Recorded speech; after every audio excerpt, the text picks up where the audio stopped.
오프닝 음악 앵커. 미국과 이란 간의 긴장이 고조되는 가운데 도널드 트럼프 미국 대통령의 대국민 연설이 오늘 오전 10시에 예정되어 있습니다. 단순한 종전선언을 넘어 향후 국제질서와 안보에 미칠 파장을 면밀히 분석해야 할 중대한 시점입니다. 증권가에서는 이번 연설을 통해 트럼프 대통령이 호르무즈 해협 재통항 여부, 동맹국의 비용 분담 요구, 군사적 압박 유지 여부, 그리고 전쟁 비용 부담 문제 등 복합적인 사안에 대한 입장을 밝힐 것으로 전망하고 있습니다. 화면 전환, 트럼프 대통령 연설 장면 또는 관련 뉴스 영상, 앵커.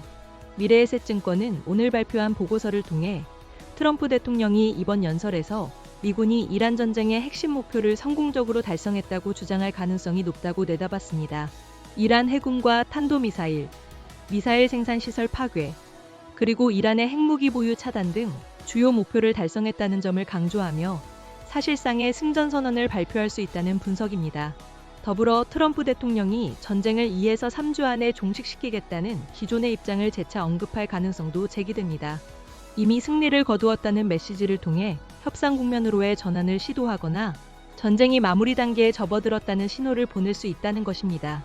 하지만 종전 이후에도 군사적 압박을 유지하겠다는 입장을 밝힐 가능성이 있는 만큼 향후 미국의 정책 방향에도 주목해야 합니다. 앞서 트럼프 대통령은 미군이 이란에서 비교적 빠르게 철수할 것이라고 언급하면서도 필요하다면 이란 목표물에 대한 정밀 타격을 위해 다시 돌아올 수 있다고 강조한 바 있습니다. 화면 전환, 호르무즈 해협 또는 관련 지리정보 영상, 앵커. 호르무즈 해협이 통항 문제 역시 주요 변수로 떠오르고 있습니다.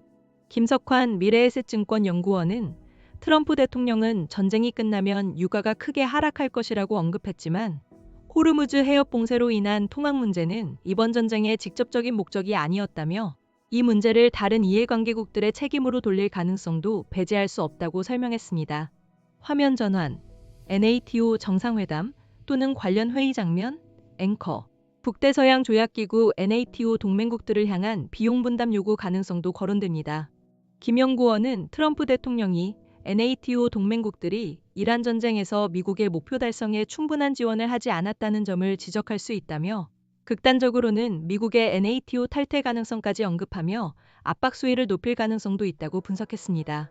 화면 전환, 국제 경제 관련 뉴스 영상, 앵커. 마지막으로 전쟁 비용 문제 역시 주요 쟁점입니다.